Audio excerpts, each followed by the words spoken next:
Well, hey, man, I appreciate you calling in, dude. Appreciate you sharing your thoughts. As always, it's always a pleasure to have you on. I have to let you go because this guy I'm about to shit on most of what you is about said. to go fucking ballistic, and I want to get to shelter. But Jay Hill, as always, man, thank you so much for calling in. We appreciate you, buddy. Yeah, you the man, bro. We appreciate you. Have a good one. Take it easy, dude. You dude. All right, ladies and gentlemen, in this corner, we have Fanboytone, and he's pissed. Let me preface this by saying, this is all I want to give you a brief history on the tie that I have with this series. In the early 90s, I had a Super Nintendo. The Super Nintendo version made it so you couldn't enjoy the bloody, icky version, right? Right. I traded for a week my Super Nintendo so my buddy could play it, who had a Genesis, just so I could play the bloody version of fucking Mortal Kombat. Wow. That was it. I got Sonic with it too. I probably played more Mortal Kombat. I don't know. Doesn't matter anymore. Point is, and it's a good bring up, by the way, the Mortal Kombat Legacy that came out about 10 years ago, right when 9 came out was a very great series on YouTube. It was singular episodes about background of each character. It was very brutal. It was very modern-esque of all the Mortal Kombat characters. Very amazing. If you ever get a chance to check it, I highly recommend it. Now, when I watched this piece of trash the other night, I made sure right after I was done and complaining while I was watching it that I took notes while doing it. Now, there's some things that aren't on my notes, but I do remember for sure. What do we got? What are we pointing at? No, I'm pointing at your fucking notes, oh yeah, dude. this list is insane. It's He's got a scroll even. I do want to come back on something to make sure I don't hit because somebody brought it up in the chat. El Blanco did. Fucking Shinnok's medallion is sitting there along with Katana's fucking fans with no katana, a central part of the story as well, by the way, for a long time. Shinnok's fucking medallion is sitting there just chilling where it's chilling, and somebody picks up and goes, oh, look at this, fucking this thing.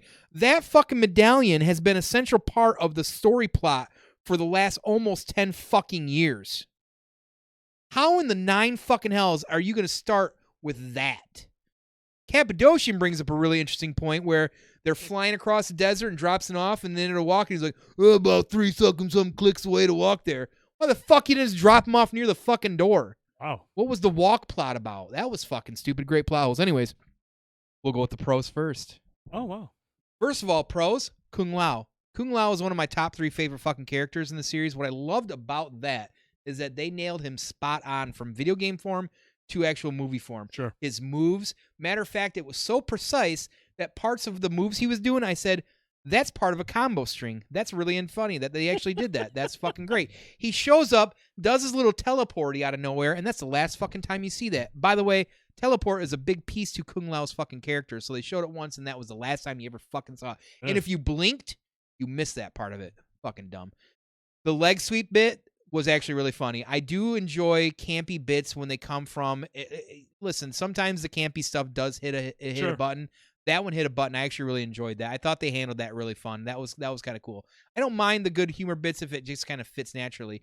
The dinner scene, we'll get to that hopefully with the cons. That was a little silly. But and the reason I bring that up is because I just start thinking Kano. Because Kano, guess what? Kano was great. Kano was one of the best parts of the fucking movie. Kano was also on the wrong side for a long part of the fucking movie. Right. That was really fucking weird. But I was going with it because I'm like, oh, let's see where this goes, right? That's character development. Yeah, right. And it worked. He was funny. Like, some people say he was kind of campy and blah, blah, blah. That's fine. Sure. Maybe he was. I felt like Kano kind of wore out his welcome with the shtick about halfway through. Sure. However, he also, I read afterwards, the actor that played him, Josh Lawson, is in the hospital right now for the broke back that he had from carrying the fucking movie. So for even half of that. So the action was great. The fights were awesome. I really enjoyed the fights. Really? Well, from a very cartoony set, a video game set. Okay. Because I fully agree with you. If you've ever seen Season 1, Episode 3 of Daredevil or a John Wick movie, the bar has been raised for action scenes. And if you can't get that shit right, for anybody that's defended, I believe it was Just Canadian last week saying something about Iron Fist, we've seen better. We can do better. We're at that point now. The gore was great. I love gore. Oh, you got to see some fucking fatalities. There was no shortage of gore. And you straight up saw fucking Kano flip that fucking hat and throw somebody through it. That was a fatality. Well, that was Kung Lao, wasn't it? Kung Lao. What did I say? Kano. Why did I say Kano? Kano has a laser beam. Which is great. And matter of fact, I actually don't mind the Arcana explanation. However, the Arcana is fine with certain things when it comes to Sonya throwing rings, or even like Liu Kang doing the dragon fire thing, or even the teleport.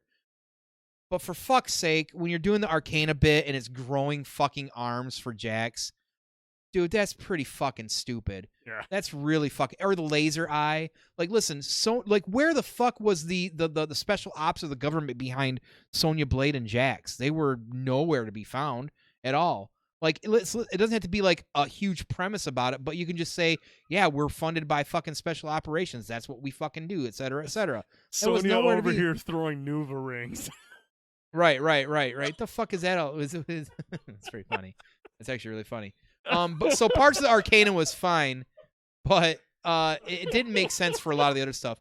The Katana fan thing in the background was really fucking exciting at first, but then also really annoying because you realize another central character to the entire plot and story is completely fucking missing for some stupid fucking reason. Hammer says, but there are a lot of Arcana abilities in Mortal Kombat. I think it's just the introduction of them in this movie that handled like, so poorly. The thought process works, unlike the fucking birthmark for the whole entire movie, but it kind of works for some things. It doesn't work for laser eyes. I mean, for fuck's sakes, Kano had a fucking metal thing there that shoot his... I mean, whatever it was. Right. Jax had his fucking arms ripped off, so he put on metal arms or what. I don't even think he had them ripped off. I think he actually changed... Sub-Zero froze them, and then they exploded. Yeah, well, that's new. Cool. Sub-Zero was cool.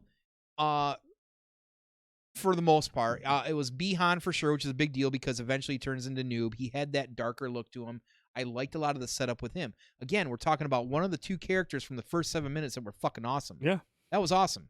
And keep in mind, I'm heated about the pros right now, everybody. We're not even in the cons yet. Just wait.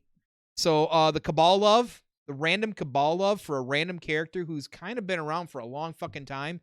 He was like spot to me, he was like Kung Lao. Kung Lao and him were like almost perfect to a fucking T, like translation from video game to movie. That was fucking dope. I really enjoyed that. The MK music, the OG MK EDM music was kicking in kind of like as part of a mixing with that. Did you notice that? Mm-hmm. That was fucking sweet. I didn't expect that. Get a little bit of love from the past. Yes, the fatalities were awesome. That was another pro. Yep. The few that we got looked really fucking good. And again, once again, Kung Lao. Kung Lao was awesome. If I haven't mentioned Kung Lao was one of the best parts of the movie. And I'll say it one last time. Kung Lao was one of the best parts of the movie. He looked and acted and everything else. Liu Kang was super weak in this, which was very disappointing. Plus when he was like, flawless victory. Dude, everything about Kung Lao was very like translatable from the game. I really like that. And maybe you could say it was campy to a degree. I don't mind if the camp works if we're staying true to the source. That makes sense. Mm-hmm. I know there's a lot going out there. Do we want to catch up with any of this stuff before? Because I haven't got to the cons yet. I'm ready. I know. I've been just watching it, and I still can't get over the Nuva ring thing. Let me see. Let's catch up with y'all. Yeah, I know you guys got some good things to say, and I've got much more. Kroger brand Shao Kahn can kiss my ass. P.S. I love you too. Is here. Fortune said before that. I said that Sonya and Kano, for example, their abilities come from technology equipment. Mm-hmm. Sonya, except for her rings, I mean, look at Jax again. He had robot fucking arms put on. Right. I mean, Jesus, I'm so glad we didn't get into the Liu Kang of fucking cyber ninjas and any of that. Who knows? Maybe the 6th movie down the road will fuck that up too, but whatever. A couple more things getting brought up about the stuff that it's on the cons list. So I'm seriously just gonna sit back and sip my beer. My cons list starts with the first word on cons was everything, literally everything. The fucking story is fucking trash. Outside of that 7 minutes, the fucking story is completely trash. It has shades of Mortal Kombat. The end. That's it. We keep hearing about the tournament, and everybody's like, "Oh, it was a prelim to the fucking tournament." Really? That's funny because I can pretty sure I heard of the tournament at least 6 fucking times. Dude, they mentioned this is the 10th battle in the tournament. Right. They talk about the entire time. This is the tournament. No, the tournament's coming. The tournament's coming. Sweet, because nothing else is. It's not enjoyable. So yes, the story was trash. I don't understand why they decided to go with the direction of like the tournament. Like we talked about how, like you said, like, oh, we win one more, we're gonna take over. Right. That was the last time we talked of it. The rest of the time was just saying something going, oh, the tournament, sweet. Raiden, like you mentioned Christopher Lambert. Now, Yeah. he got a lot of shit on back then. There's a lot of people that did not like him as Raiden. That's not the debate. What I will say, though, is that Raiden has been always a central part of the fucking story. He is basically Nick Fury to the Avengers. That's how it's worked. He brings together the Earth Realm folks to fight and defend it. Mm-hmm. He was a fucking cockknocker in it. He stayed in his room most of the time crying, or I don't know what he was doing. Putting up electric shield. Putting up electric shield and not being around ever. Like, if they didn't want him to be a central plot, that's fine, but give him more like screen power. Like, it's fucking Lord fucking Raiden. Right. Jesus fuck. He was weak as hell.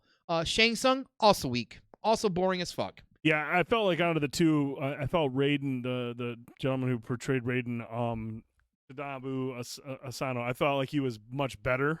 I thought he was a much better Raiden than Shin-Han was a Shang Tsung. Shang Tsung, the character was just, it was. Well, just you lame. had to deal with Shang Tsung more because he was the villain, which I get. But like even then, like he was hardly predominant at all in any point.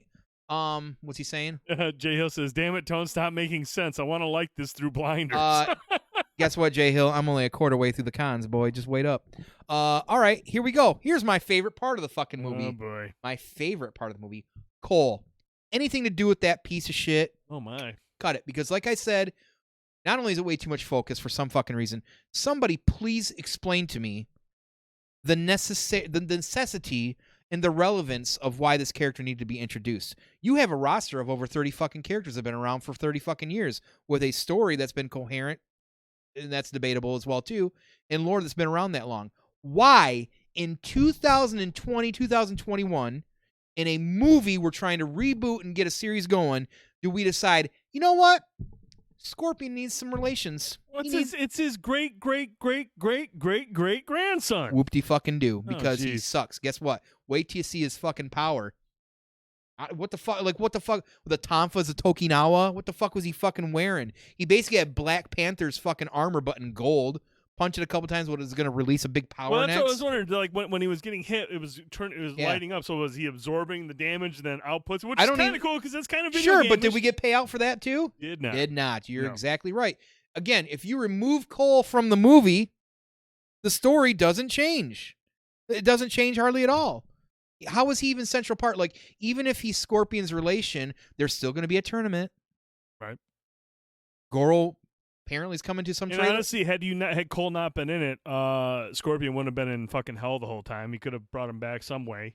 Maybe not. Well, they didn't even get to the Quan Chi shit. They didn't even get to any of the things with Scorpion.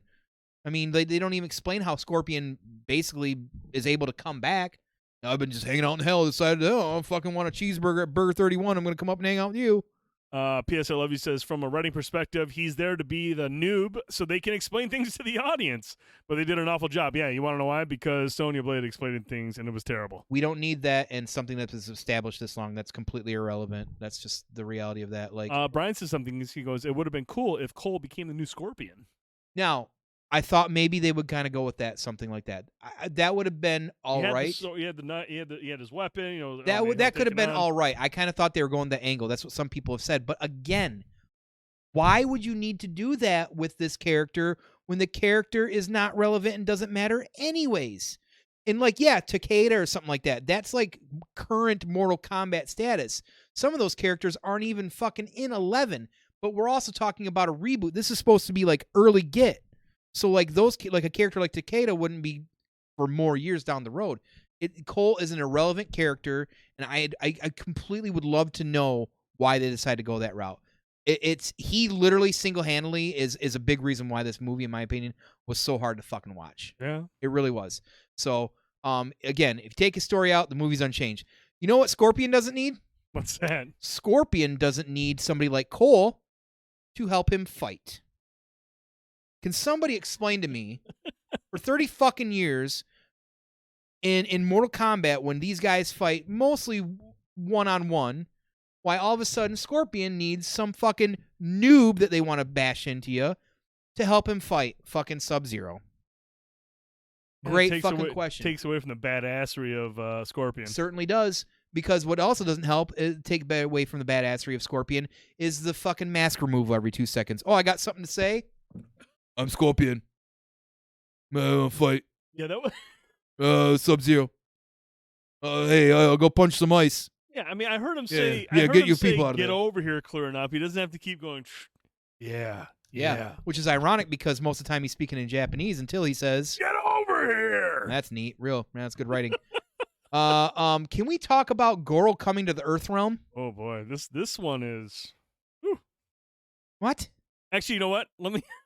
What? Should I pop the meme? Or should we show the two? Because these memes. Is it time for the memes? Let's talk. I got more cons. Don't worry, everybody. Let's take a Sit look at tight, the first strap one. in. That's not it. This We is got the some first great one. memes for you. Mortal Kombat 2021 be like this. There's a Kano Sonya Blade fighting in a trailer park, and there's Goro before he gets pieced out next to a truck. Real quick, my friend Dan said it best the day after this movie came out. He's like, "You tell me what Mortal Kombat fan has been waiting to see a trailer park fight behind an Arby's all their life." Great fucking point.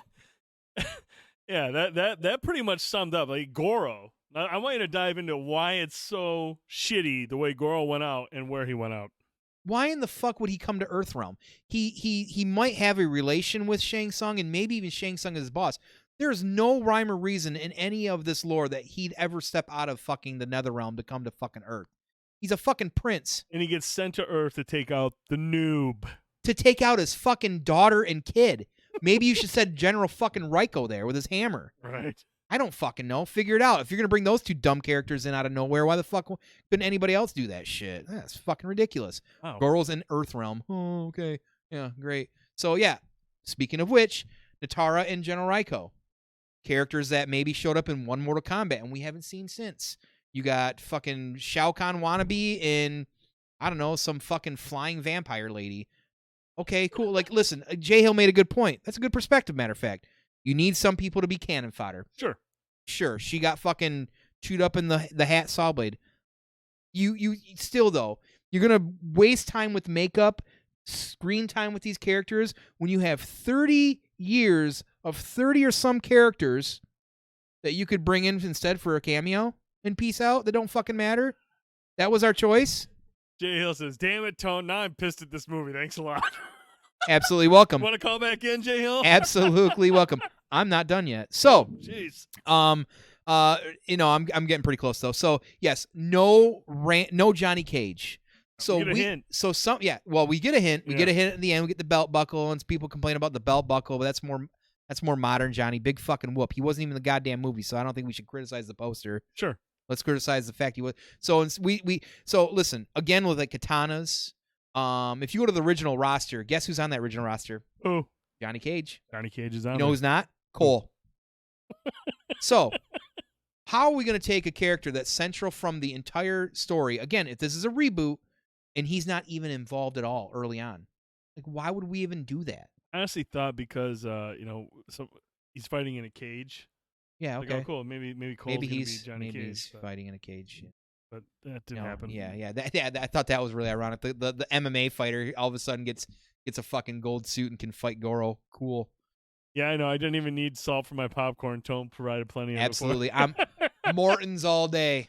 Morton all right day. here. Yep. Grab your umbrella. It's raining. So listen, at the end of the day, clearly I was here's why I'm so upset. I'm really bummed and disappointed because I had a lot. I was really excited about this. I don't normally put a lot of eggs in my basket like this, besides maybe like some MCU stuff these days, or even like Kong versus Godzilla. Because listen, this is a known franchise. It's not a well-known franchise, not a AAA franchise, and I get it. Everybody is home more, and they're able to. Same with Godzilla versus King Kong.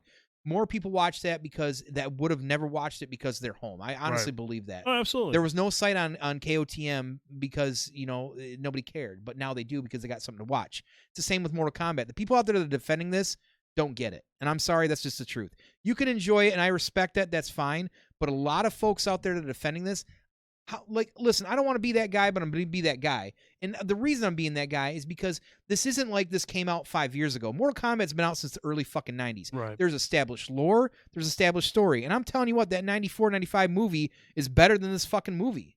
Why? Because the characters are developed way better, and you give a shit about them. And look, when he says that, and I understand what he's saying, there's only so much you can do with something like this in terms of character development. But at least you can be respectful of the source material. That's the point. Yeah. And they weren't at all. this was complete trash. And whoever, like, I don't know how much Ed Boon had a hand in this, if he was a producer or what he was doing, or if he just turned a Kirkland on us on this shit. Maybe he did it with Annihilation. I don't know. But listen, nothing's going to be without its imperfections, but you have to at least try. Right. And I don't believe, to me, I don't believe there was a try in this at all. And you know, it's ironic to me that WB is involved with Mortal Kombat, because guess what? They're also involved with DC, who also can't seem to ever fucking hit a home run. It's just it's funny how this works out. It's convoluted as hell. And again, I'm going to bring up Cole. Really, that's the best we could do. We didn't even need to do that. Right. We didn't need to do that at all. Reptile, who I've hardly even talked about, was basically a fucking alligator running around on a ceiling. Like, I know he was kind of reptile-ish in even the original movie, and he kind of is in the games, but he's evolved over years, right? At least to be like, kind of like one of those ninjas. He didn't even get that fucking love, and that's unfortunate. At the end of the day, to come back to the Makina thing and the Mortal Kombat Legacy, this would have benefited better if they'd have ran that route with like a mini series, not as a fucking movie. Because there's a lot of characters, there's a lot of lore, and you do need to flesh out. And they had 2 hours or whatever it was, a lot of time. And even in that time that they have to say, okay, how are we going to tell this story? How are we going to reboot this and make this work? Let's add Cole. That was at the end of the day. Let's create a whole new character after 30 years. And at first I thought maybe he was going to be like Fujin, which I'd have been like, okay, an adaptation of Fujin, that's fine too, because that was Mortal Kombat, maybe Deadly Alliance, I want to say. I don't recall when Fujin came in, and you played him early on, he ended up being a god. I thought maybe they're going to do something like this. I didn't think they were going to come up all of a sudden like throwing this thing like, oh, Scorpion's relative. he's whatever, cool. So here it is. So it's really unfortunate, again, at the end of the day, that this is where we're at with it. And this is, again, coming from somebody who's been a fan for a long time. So at some point, I'm sorry, and I try not to do this, there is some gatekeeping involved. Sure. And that's because, again, like you said, it depends on how you handle the source material. It's a reboot. You've got the source material in front of you. You can look at it, you can use those guidelines, and you can adapt and change and modernize it and make it fit. This is a complete bastardization of that, and it's actually shameful. And I'm never gonna watch this again. And if you enjoyed it, that's on you. That's on you. Wow, Jay Hill, that's on you. Try sleeping at night today, buddy. Now he's getting shit faced. Thirsty. He's that mad. Brian says, "Keep those gates, Tone." The end. El Blanco says, "There's a theory that Cole might be Cyrax." No one cares. He's an irrelevant character. If that was the case, they could have built him better. Yeah, they could have done Ryan, that job. is cool. Somebody clip that if you can. If you enjoyed it, that's on you. That's on you. Wow. You feel good now? You feel a little bit better? Maybe water, maybe a nap. I don't know. Maybe some water, maybe a nap.